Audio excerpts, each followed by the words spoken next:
تعالیٰ کے لیے ایسا عقیدہ رکھنا یہ گمراہ بد مذہب ہے. اب دیکھیے آگے. کافر بھی ہو جائے گا نا سر؟ ہاں اگر مطلب اور بھی بہت ساری چیزیں ہیں جو جس کی بنیاد پر کافر ہو جائے گا.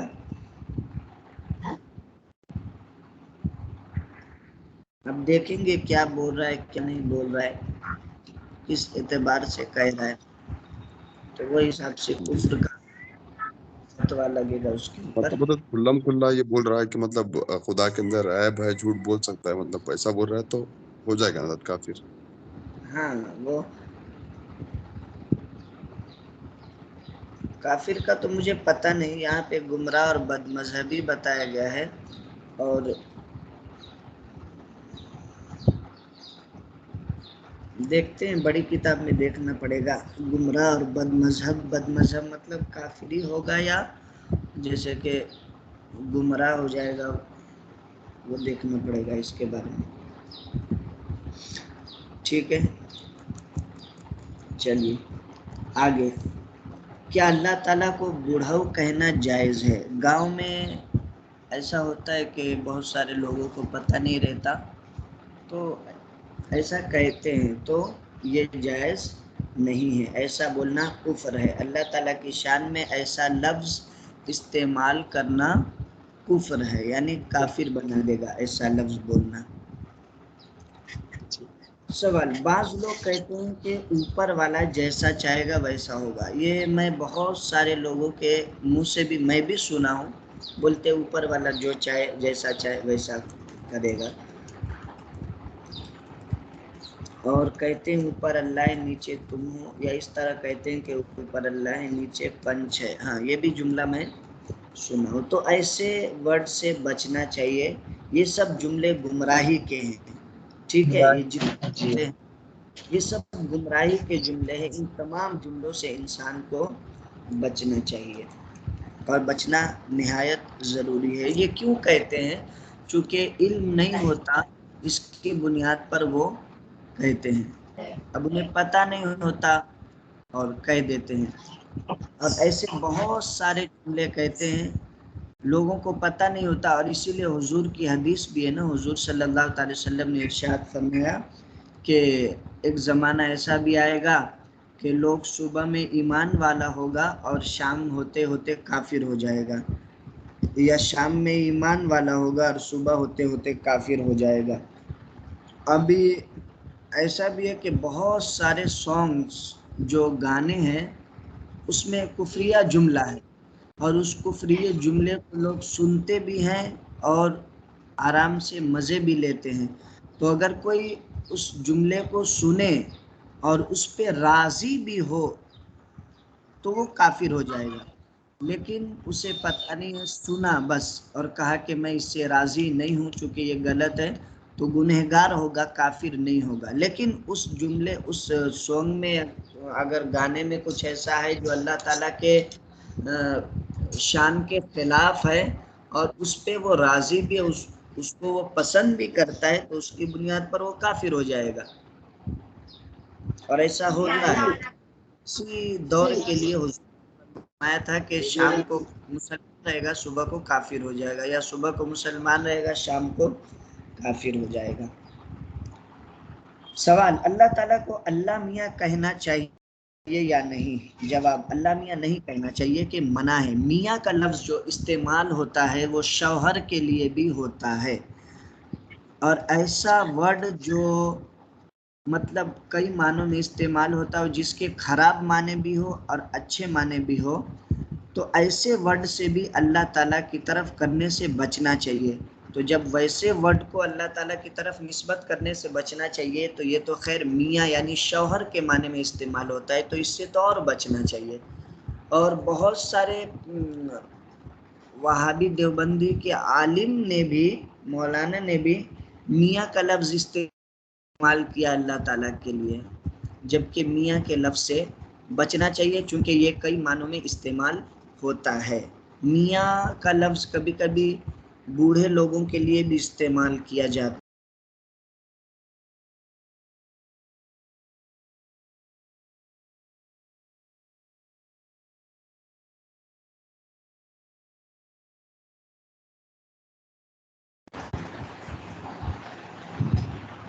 یہ معین الدین کون ہے؟ ریموو کیوں کر دیے؟ آواز آ رہی ہے میری؟ جی حضرت. جی حضرت. چلیے ٹھیک ہے. تو اللہ میاں کہنے سے بچنا چاہیے. حضرت اتنا ہی رہنے دیتا ہوں، ہے نا، شروع میں تھوڑا کم سبق رہے گا تو اچھا رہے گا. ہاں بولیے. جیسے اوپر والا کہہ دیا تو کلمہ کفر نہیں ہے، کیونکہ اللہ تعالیٰ تو جگہ جہد سمت ہر چیز سے پاک ہے. نہیں تو ایسا ہوتا ہے کہ بہت سارے لوگوں کو وہ پتہ نہیں ہوتا نا، ایسا ہی کہہ دیتے ہیں، تو اس وقت وہ لیکن کافی کچھ نہیں. لوگوں کو ہم کہتے بھی ہیں نا کہ بھئی یہ اللہ تعالیٰ کی صفات ہے کہ وہ یہ سب چیزوں سے پاک ہے، تو بھی وہ کہتے ہیں ہمارا انٹینشن یہ نہیں تھا، ہم تو مطلب دل میں وہی رکھتے، لیکن زبان سے یوں کہتے. وہ کافروں سے بات کرنی ہوتی ہے ان کو، جیسے ہندو وغیرہ، تو وہ کہتے کہ ہمارے دل میں تو وہی ہوتا ہے، اس طرح بہانے کرتے. تو یہ کیا جائز ہوگا؟ نہیں، جائز کیسے ہو جائے گا؟ یہی تو ہے اس سے نا. ان کے کفر آئے گا. کفر تو نہیں آئے گا، البتہ وہ گمراہ کہلائے گا اگر ایسا کہتا ہے تو. گمراہ اور کافر میں کیا ڈیفرنس ہے؟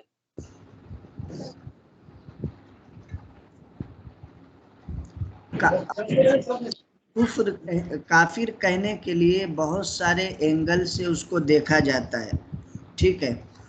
اور گمراہ جیسے کہ اگر کوئی انسان اس کے کئی معنی لے کر کے اسے کہے کہ میرا مقصد یہ تھا، بلندی تھا میرا مقصد، کبھی ہوتا ہے نا بلندی مقصد، وہ اللہ، ہم کبھی ایسا کہتے ہیں نا وہ اللہ، تو ہاتھ کا اشارہ اوپر کی جانب ہوتا ہے، وہ اللہ، کیا مطلب ہے اس کا؟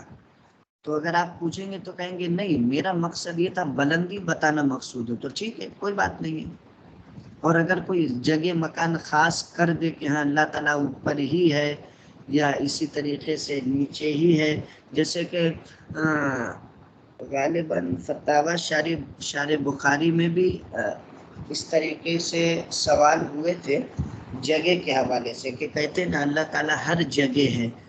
تو اللہ تعالیٰ ہر جگہ ہے اگر کوئی ایسا کہہ دیا تو اس کو ڈائریکٹ ہم گمراہ نہیں کہہ سکتے، اس سے اس کی منشا پوچھی جائے گی، نیت. تو وہ اگر ان سے پوچھیں گے تو یہ کہیں گے کہ اللہ تعالیٰ اپنی قدرت کے اعتبار سے ہر جگہ ہے، مطلب اللہ تعالیٰ کی قدرت ہر جگہ ہے، یہ بتانا مقصود ہے. اللہ تعالیٰ ہر جگہ نہیں ہے تو اس کی منشا پوچھی جائے گی، منشا کیا ہے، تو وہ حساب سے اس کے اوپر فتویٰ لگایا جائے گا، یا اس سے مطلب ہم اس کے حوالے سے فیصلہ کریں گے. ٹھیک ہے.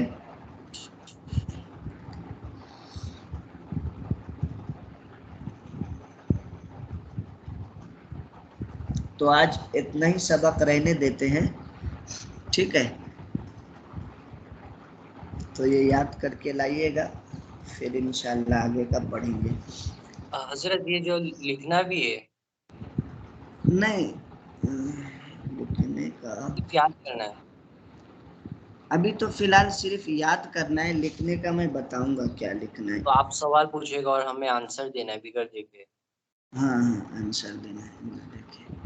اور اسی طریقے سے ایگزام میں بھی صرف سوال کیا جائے گا، آپ کو جواب دینا رہے گا. ٹھیک ہے.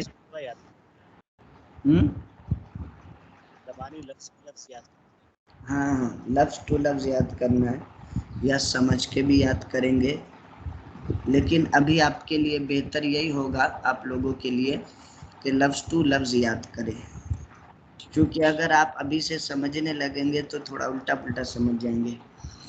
تو ابھی بہتر یہ ہے کہ بنا دیکھے یاد کیجیے. آگے کی کتابیں ہیں جو سمجھ کے یاد کرنا ہے. چلیے، اب آپ میں سے معرفت التجوید کتنے لوگ پڑھے ہیں؟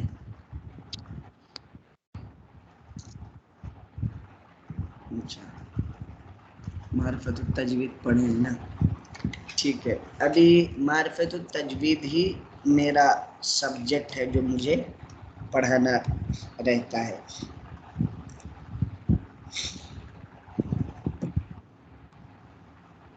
تو میں صرف آج شروع کرا دیتا ہوں. اور حافظ بھی آپ لوگ میں سے کوئی حافظ بھی کتنے لوگ ہیں حافظ؟ توحید نوری صاحب. اور چونکہ مشق بھی پڑھانی ہے اور حدر بھی پڑھانی ہے. حدر تو اب مشق تو سب کو ضرورت رہتی ہے، لیکن حدر میں جہاں تک حفاظ کرام ہیں وہ تو اچھے سے پڑھ لیتے ہیں. باقی نارمل لوگوں پہ تھوڑا سا زیادہ دھیان دینا پڑے گا. لاسٹ ٹائم ایسے ہی ہوا تھا، تو جو بیچارے نارمل لوگ تھے پڑھے نہیں تھے ان کا رہ ہی گیا تھا، اس لیے میں پوچھ رہا ہوں. خیر چلیے، معرفت التجوید ہم شروع کرتے ہیں. بسم اللہ الرحمن الرحیم. معرفت التجوید فن تجوید کی ایک اہم کتاب ہے. فن تجوید کی، اور فن تجوید وہ علم ہے، تجوید کا علم وہ علم ہے جس کے ذریعے قرآن کو درست پڑھنا سکھایا جاتا ہے نا، جس کو حاصل کرنے کے بعد انسان قرآن میں کہاں غنہ ہوگا، کہاں اخفا ہوگا، کس طریقے سے حروف کی ادائیگی ہونی چاہیے، وہ سب پہچان لیتا ہے. تو علم تجوید جو ہے، چونکہ یہ قرآن کا علم ہے، مطلب قرآن کو صحیح طریقے سے درست طریقے سے پڑھنے کا علم ہے، لہٰذا یہ علم اتنا کم سے کم سیکھنا چاہیے کہ جتنے میں لوگ آسانی کے ساتھ قرآن شریف درست پڑھ سکے، اور نمازوں میں بھی وہ قرآن شریف درست پڑھ سکے تاکہ ان کی نماز درست ہو جائے. جیسے اگزامپل الحمدللہ رب العالمین ہے، الحمدللہ. اب اگر الحمد کو کسی نے الحمد پڑھا، ہا سے پڑھا، ہا سے نہیں پڑھا، تو اس کی نماز فاسد ہو جائے گی. اسی طریقے سے قل هو اللہ احد ہے، احد تو اس کا مطلب ہوتا ہے کہ اللہ ایک ہے. اللہ الصمد، اللہ تبارک و تعالی بے نیاز ہے. اگر کسی نے احد کو ہا کی جگہ ہا پڑھا، احد پڑھ دیا، تو اس کا مطلب یہ ہو جائے گا کہ اللہ بزدل ہے، معاذ اللہ رب العالمین. تو کتنا فرق ہوا. اب یہ لوگوں کو پتہ نہیں ہوتا، اور وہ جو ملا جیسا ملا ویسا پڑھتے رہتے. اور وہ اب دیکھیں، اب یہ مسجدوں میں ایسا ہوتا ہے کہ مطلب پڑھنے نہیں آتا، لیکن سب سے پہلے آواز اٹھائیں گے کہ ہاں یہ ہے وہ ہے، لیکن قرآن آپ سنیں گے ان کا تو سورہ فاتحہ بھی ڈھنگ سے پڑھنا نہیں آئے گا. تو انسان کو کم سے کم اتنا علم سیکھ لینا چاہیے علم تجوید کا، جس کے ذریعے ان کی وہ صورتیں، قرآن کے وہ حصے جو وہ نماز میں پڑھتے وہ درست ہو سکے. ٹھیک ہے، تو علم تجوید جو ہے، علم تجوید کا ثبوت کہاں سے ہے، اور علم تجوید حاصل کرنا کیا ہے، وہ سب باتیں آپ کو میں بتاؤں گا انشاءاللہ تعالی. تو علم تجوید کا ثبوت جو ہے یہ قرآن مقدس کی آیت سے ہے.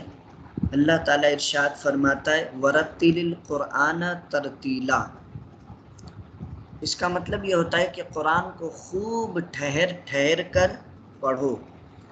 اب ٹھہر کر پڑھنا یعنی آرام آرام سے پڑھنے کے بھی 3 طریقے ہیں کہ کس طریقے سے پڑھنا. تو آپ نے سنا ہوگا ایک تدبیر ہے، ایک حدر ہے، ایک ترتیل ہے. ترتیل، تدبیر، حدر.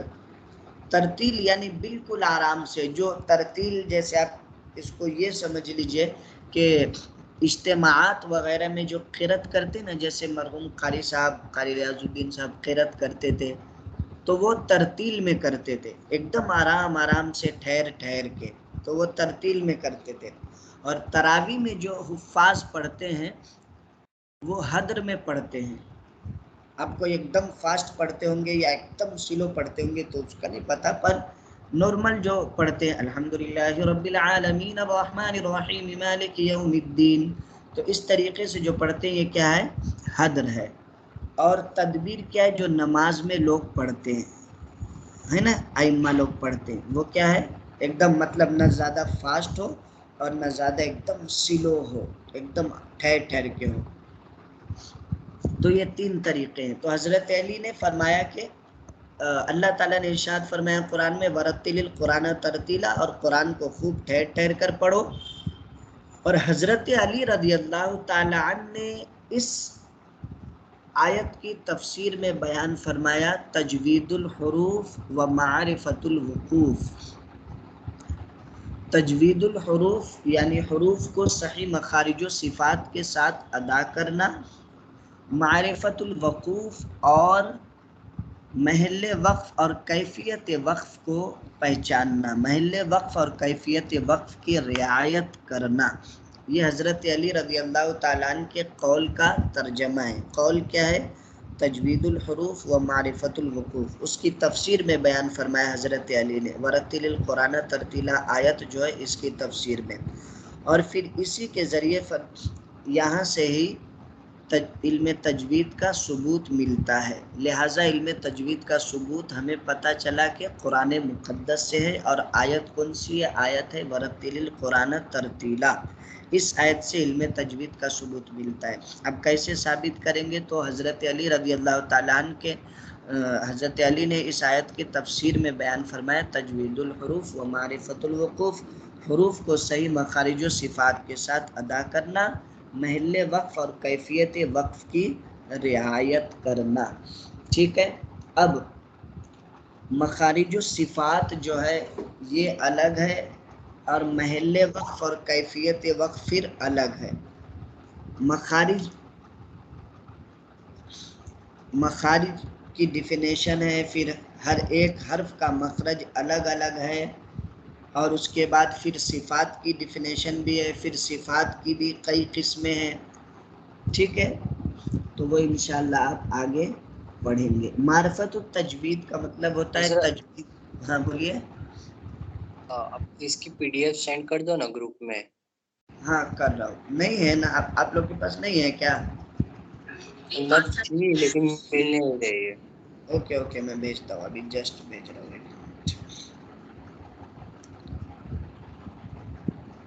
میں بھیج دیا حضرت۔ بھیج دیے؟ ٹھیک ہے ٹھیک ہے۔ جی